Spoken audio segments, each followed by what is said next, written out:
Marry Me, Stranger by Martha Cecilia. Desperado ang lulo niyang magpakasal siya sa isang malayong kamag-anak upang mapanatili ang linya ng kanilang angkan. Kung hindi gagawin ni Joanna iyon, ay ang lolo niya mismo ang magpapakasal sa nurse nito at ipapamana rito ang Villa de Viere na 3 henerasyon ng pag-aari ng kanilang angkan.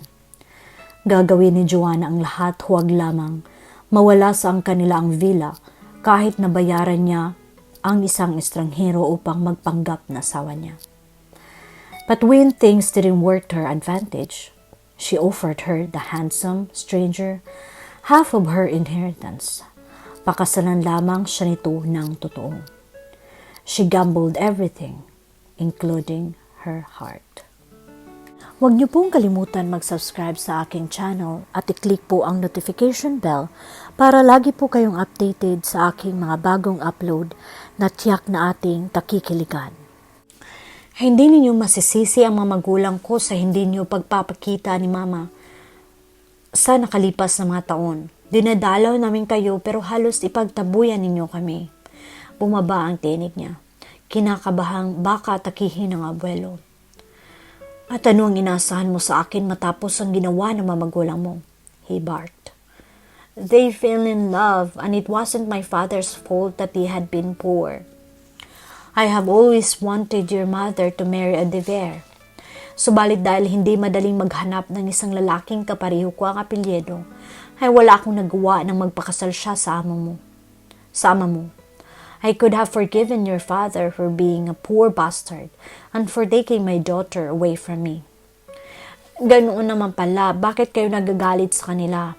Bakit kibuan dili ninyo si Mama tuwing dinadalaw namin kayo? I was willing to forgive your father anything had he agreed to change his name to de Vere. Hindi agad siya nakapagsalita at tinitigan ng abuelo ng mahabang sandali. Then in a small voice said, dahil lang hindi gusto ni Daddy na palitan ng apelyido niya, ay tiniis ninyo kami? Hindi ko kayo tiniis. It was the other way around. Matigas ang ulo ni Jose. Lulu, it is just a name, she said in disbelief. Ganoon naman pala at pangalan lang yun. Bakit tumanggi ang ama mo? He countered. He had the right to his own name. Kung pinahahalagahan ninyo ang pangalan ninyo ay ganoon din si Daddy. Smith? It's a common American name, Joanna. He sneered. At anong malay natin kung iyon nga ang apelidong totoo ng Amerikanong ama ng Daddy mo? Your father was a bastard, wasn't he? Produkto siya ng isang dayuhan sa islang iyon na hindi naman pinakasalan ng ina niya. Joanna bit her lower lip upang iwasang makapagsalita sa abuelo ng mga bagay na maaari niyang pagsisihan sa bandang huli. Wala itong karapatang laitin ang namayapang ama at ang mga magulang nito. But she held herself. Hindi niya kayang dalhin sa budhi na siya ang magiging dahilan ng ikalawang atake sa puso ng matanda. Isa pa ay namamangha siyang malaman na may iba pang dahilan ng malamig na pakikitungo ng abuelo tuwing dumadalaw sila rito hanggang sa dumating sa puntong ang daddy na niya mismo ang nagbawal sa mama niya na huwag nang magtungo rito. She couldn't blame her father though. Hindi nito gustong nasasakta ang mama niya. At tuwing matapos nilang dalawin si Don Serafin ay labis na namimighati si Ana. Hindi ako makapaniwalang tinanggihan ng ama mo ang alokong palitan ang pangalan niya ng de Vere. Patuloy ng Don. Hindi ako basta makapaniwalang hindi niya gustong pakawalan ang pangalan niya o gayong hindi naman niya kilala kung sino ang kanyang ama. Joanna took a deep, calming breath. Then she gazed at her grandfather. He was old and partly crippled. Subalit ang obsesyon nitong kailangang may magpatuloy sa angkang nito ay siyang naging dahilan upang mawala rito ang anak. Ang galit niya ay nahalinhinan ng awa. Hindi niya ito masisisi. Maraming taon siyang kilala na labis ang pagpapahalaga sa pangalan. Maraming tao siyang kilala na labis ang pagpapahalaga sa pangalan. mostly the old-moneyed people. Kung paanong hindi rin niya masisisi ang ama na sa kabila ng hindi naman ito kilala ang pamilyang pinagmulan ng Amerikanong ama, ay hindi rin gustong palitan ng pangalan. Amor proprio ang dahilan kung bakit tumanggi ang ama niya. At ikaw, untag nito, tulad ng mama mo, iiwan mo ko dahil lang gusto kitang ipakasal sa lalaking magpapatuloy ng aking angkan? Lolo, magbabakasyon na ako sandali. Matanda na ako, Joanna. Lumambot ang tinig nito. Ilang panahon na lang ang nalalabi sa akin.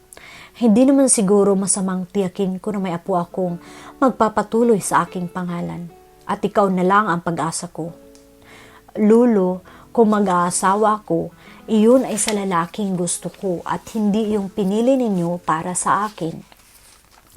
At mangyari muli ang pagkakamaling ginawa ng iyong ina sa pag-aasawa. Hindi ko mapapayagang maulit iyon sa iyo, apo. Pakakasalan mo ang lalaking gusto ko dahil iyon ang pinakamabuti. Lolo, my mother never made a mistake in marrying my father. She retaliated. Sa isip lang ninyo iyon dahil hindi nasunod ang gusto niyo. At ang Hulyo na ito ay hindi naman ninyo kilala maliban sa Dever ang apelyido niya. Kaya ko siya inimbatahan manatili rito ng 1 buwan ay upang magkakilala kayo ng husto. Ano ang dahilan at napapayag ninyo siya sa gusto ninyo? She asked coldly. Hindi ako makapaniwalang hindi pa man niya ako nakikita ay pumayag na siyang pakasal sa akin. Ibinigay ko sa kanya ang isa mong larawan noong nakaraang birthday mo, apo. Kumislap ang mga mata nito at hinagod siya ng masuyong tingin. Alam ni Joanna ang tinatakbo ng isip ng abuelo, na walang lalaking hindi mag-uukol ng pansin sa kanya. She was a beautiful woman. Minanan niya ang kutis at ilong ng amang half-American.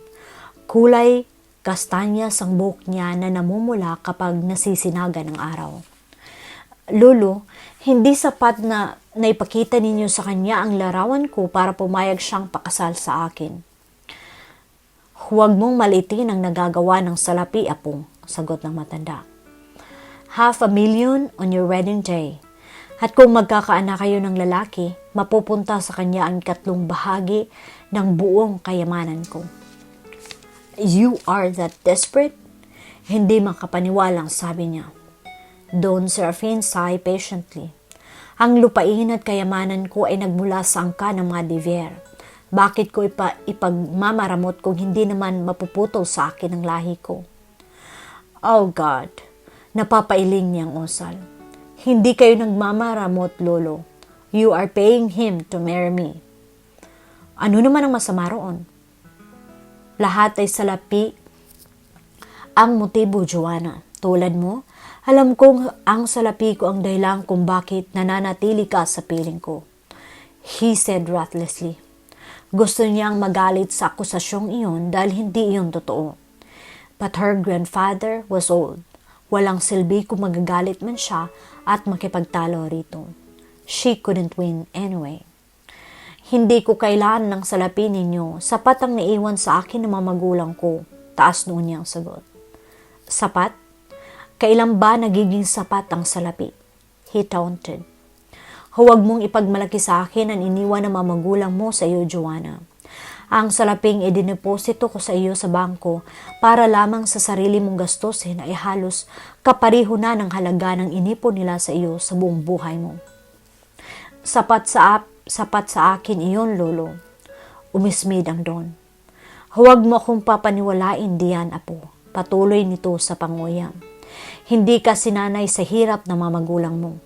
At sa loob ng 3 taong mahigit, 2 kotse ang pag-aari mo. Parihong modelo. Ang ibang bansay nagiging bakasyonan mo. Hindi ka bumibili ng damit kung hindi may mamahaling tatak. You provided it all. Hindi ko hiningi. Gusto na niyang maiyak.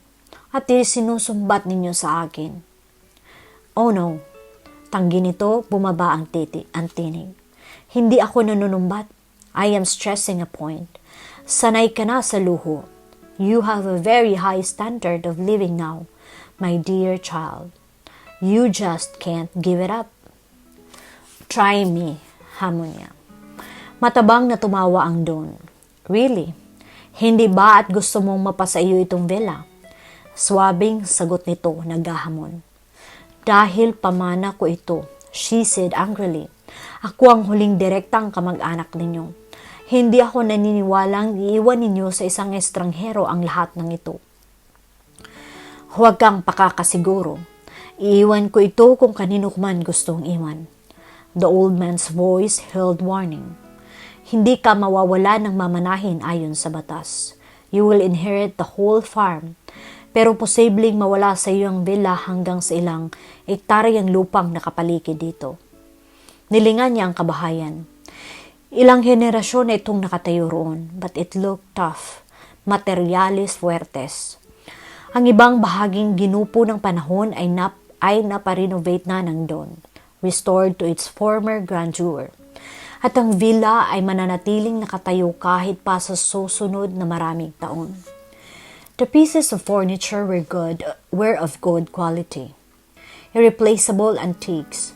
At bagaman totoong mahalaga iyon, kaya niyang mawala ang villa na iyon kung ipipilit talaga ng abuelo ang gusto nito. Subalit muli ay papasok sa isip niya ang ina. Her mother would tell her stories about her life in the villa when she was a little girl. Ikukwento nito ang palaisdaan at prutasan na siyang negosyo ni Don Serafin. Ikaw magmamana ng Villa de Ver, Joanna. I was born and raised in that house. Nasa pamilya na ang bahay na iyon sa loob ng maraming henerasyon. Huwag sanang mawawala iyan sa ating angkan. Painfully, tumingala siya sa abuelo na nahulaan yata ang nasa isip niya dahil isang tusong ngiti ang pinakawala nito. Pero hindi ko rin naman gustong mapunta sa ibang bahay na ito na 200 taon nang nakatayo sa sular na ito. Kaya nakikipagdeal ako sa iyo, apo. She shook her head. The old man was ruthless, napakatuso. Alam nitong hindi niya basta na lang maipagwawalang bahala ang Villa de Ver. If only for her mother, why, he would give away the whole farm. Pero huwag lamang ang villa at ang lupang nakapaligid dito. Sinulyapan niya ang abuelo at nararamdaman niya ang hindi may tatanging pagkagiliw dito.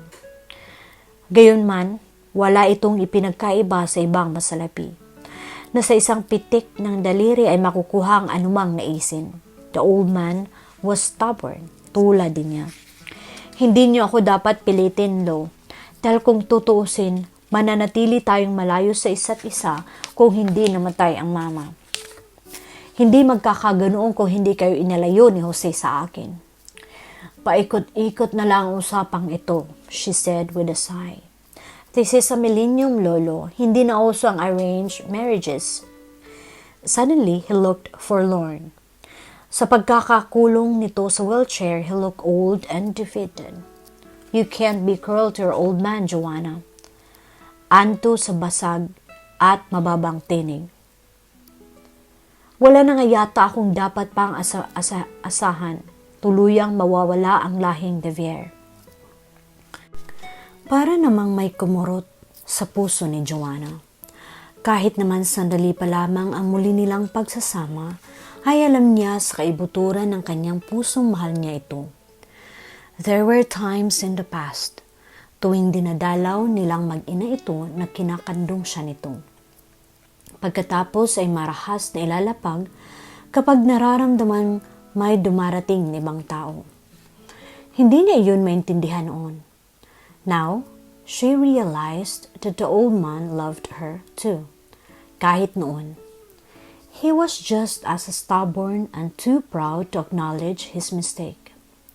Lolo, she said softly, squatted in front of his wheelchair. Kinagap ang kulbot nitong kamay. Huwag mong ipilit sa akin ang kamag-anak ninyong iyon. May nobyo na ako. Ang hindi pinag-iisipang sabi niya. Marahas na binawi ni Don Serafin ang kamay. Huwag kang magsisinungaling, Joanna. I'm telling you the truth. Tagaroon din sa baryo. Yan ang dahilan kung bakit hindi ko kayo mapagbigyan kay Julio. Nagunahang ang salita sa bibig niya. Umismid ang matandang lalaki. Kahit ang kwento ng mamagulang mo'y gusto mong kopyahin, Joanna. Don't be a fool. Maggising ka sa realidad, apo. Kami ng lula mo ay sinaayos lang ang pag-asawahan. Subalit natutuhan naming mahalin ang isa't isa sa paglipas ng panahon. Kaya naman nang mawala ang lula mo'y, hindi ko na ninais pang magpakasal sa iba. Nasa isang malaking pagkakamaling nagawa ko. Had I married again, siguro'y baka nagkaanak pa ako ng lalaki. But it's not too late to rectify my mistake. Binigyan diin ito ang huling sinabi. She frowned at him. Ano ang ibig ninyong sabihin? The old man gave a resigned sigh. To tell you frankly, hindi ko miminsang pinag-isipang pakasalan si Conchita.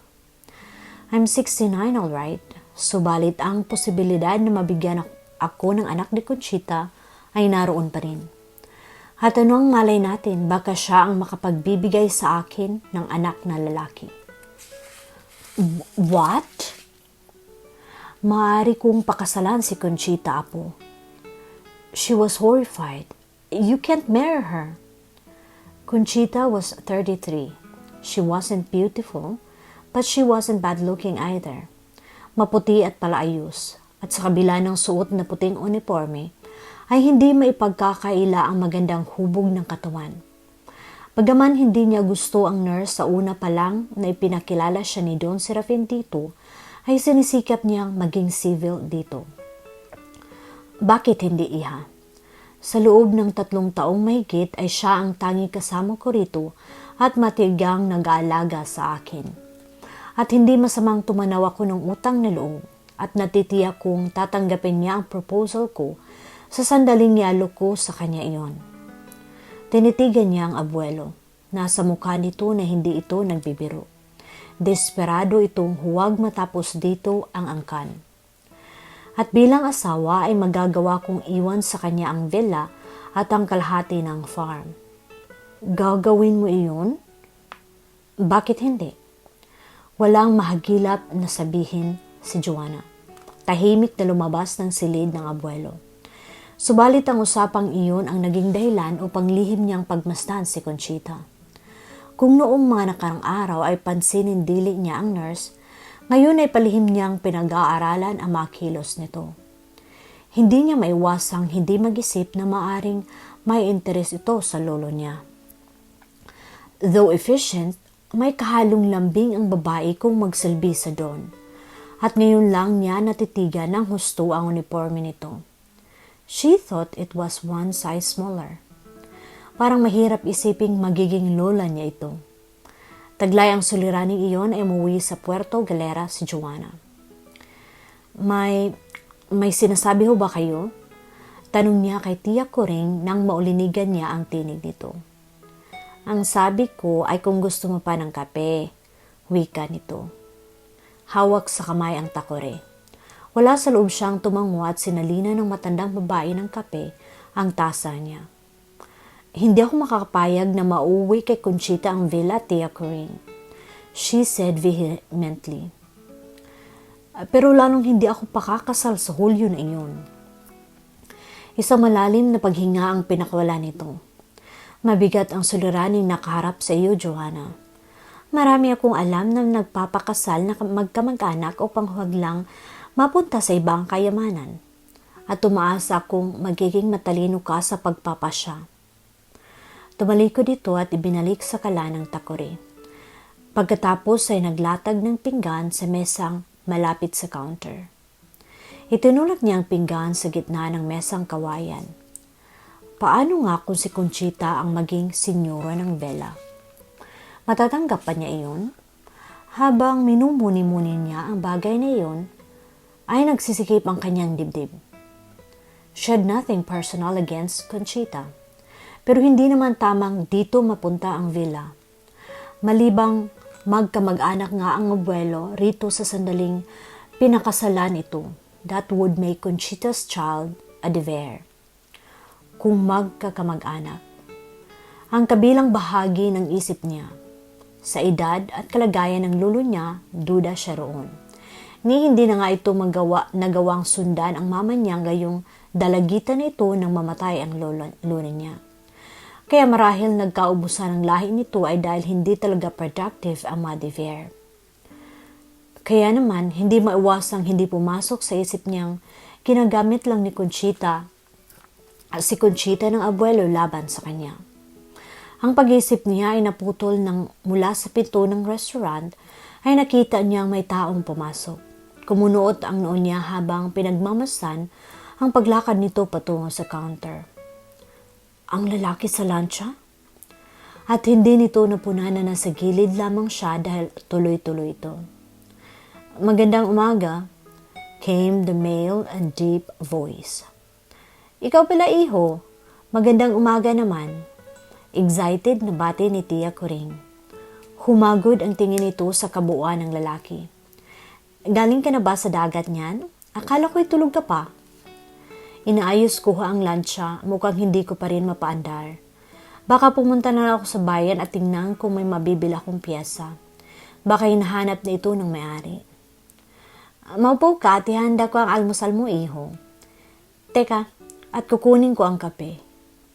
Agad itong nagbalik sa kalan at kinuha ang takore. She smiled drily. Walang ipinagbago ang Tia Coring niya. Basta customer ay nagkukumahog ito sa pagsisilbi. Naniniwala itong dapat pakitunguhang mainam ang mga guest upang hindi mag-atubiling bumalik sa susunod na pagkakataon. Lalo at mahigpit ang kompetisyon at ang resort nila ay nasa dulo na. Mamaya na ho ako kakain, kape na lang ho. Dadalhin ko sa cottage, pahabol nito. Dahil nasa likuran siya ng lalaki ay malaya niyang napagmasdan ang katawan nito. Tulad kanina ay nakahubad pa rin ito. Nakikita niya ang pinong puting bahaging nakapangalat sa likod nito. He had a well-trimmed snowy body. Parang iyong mga trabahador sa pier, subalit hindi eksaherado ang muscle sa katawan at mga braso. He was also tall, a couple of inches near 6 feet. Kulay pulot ang balat na marahil ay bantad sa araw. Narinig niyang sinabi nitong hinihintay na ng may-ari ang lansya. Isa marahil itong mekaniko ay tinaayos ang lansya. But then he had a cultured voice, mukhang edukado. Naramdaman marahil ng lalaki ang titig niya, ay lumingin ito sa dako niya. Nagsalubong ang mga kilay nito nang matitigan siya. Ikaw? She rolled her eyes heavenwards. Kasabay ng pag-iirap ay dinampot niya ang tasa ng kape at dinala iyon sa bibig. Magkakilala ba kayo ng aking pamangkin, iho? Kuminto ni Tia Coring nang mapunang nakalingon sa kanya ang lalaki. Inilapag nito sa mesa ang mug ng umuusok na kape. Nagkita ho kami kaninang umaga sa baybayin pero hindi kami nagkaroon ng pagkakataong ipakilala ang isa't isa. Wika nito na sandaling nilingon si Tia Coring pero muli ring ibinalik sa kanya ang tingin. Siya si Joanna, ang may-ari nitong resort at kasalukuyang nagbabakasyon dito. Joanna si Ram. Hindi siya sumagot. Palihim na umirap. Ang bastos na lalaki ay ang kaisa-isang guest ng resort. Kinuha nito ang mug ng kape na inabot ni Tia Coring at lumakad patungo sa mesa. Okay lang kung maupo ako rito. Gusto niyang tarayan pero nariyan ang Tia Coring niya. Customer is always right. Iyon ang panuntunan nito. Ang sabi mo ay dadalhin mo sa cottage ang kape mo. Wika niya sa tinig na kasing lamig ng pang-umagang hangin sa dagat. Hinila ng lalaki ang bangko at naupo roon. Hinilapag ang mug sa mesa. Then he smiled apologetically. Gusto kong humingi ng paumanhin. Hindi ko inaasahang may tao sa playa sa oras na iyon. Ang sinabi ni Mang Berting ay walang guest sa resort nito kapag off-season, kaya pinili kong sa baybayin na ito hilahin ang lansya. At pagkatapos ay bigla ka na lang lumitaw doon na nakapantulog. Hindi naman siguro kaila sa iyo ang reputasyon ng Hindi nito itinuloy ang sinasabi at nagkibit ng mga balikat. She swallowed an imaginary lump. The man wasn't Brad Pitt handsome, but she noticed that he had his own brand of attraction. Ang ngiting namumutawi sa mga labi nito ay higit na mapanganib kaysa sa paborito niyang Hollywood actor. Ang uri ng ngiting sapat upang makalimutan niya ang sinabi nito sa kanya sa playa. Iyon din ang dahilan kung bakit nasa playa ako na nakapantulog lang. Hindi ko iniisip na may ibang tao. Ibinalik niya ang pansin sa kape niya. Dinala niya iyon sa bibig at uminom. Then grimaced silently. Malamig na iyon. Her eyes went back to the man who took a sip from his own coffee mug. She studied his face. May ilang hibla ng basang buhok ang bumagsak sa noo nito at may bahid ng grasa ang bahagi ng mukha nito. Nangingitim ang mukha sa magdamag na pagtubo ng stubbles. Yet he didn't look untidy. Her eyes focused on his broad chest. May pinong balahibo na kung hindi marahil ito ganoong kalapit ay hindi niya mapupuna. Huwag mong intindihan ang buhangin sa katawan ko. Maliligo ako pagkatapos kong magkape. Mula sa dibdib nito ay marahas ang pag-angat ng tingnya sa mukha nito. He was grinning at her. Gusto niyang mapahiya pero pala kaibigan ang ngiting na mutawi sa mga labi nito. She smiled faintly. She was a good judge of character. Iyon ang alam niyang isa sa mga katangian niya. Sa kabila ng sinabi nito kanina sa dagat, na inhingi na naman ng paumanhin. This man looked pleasant enough. Besides, she wasn't a snob.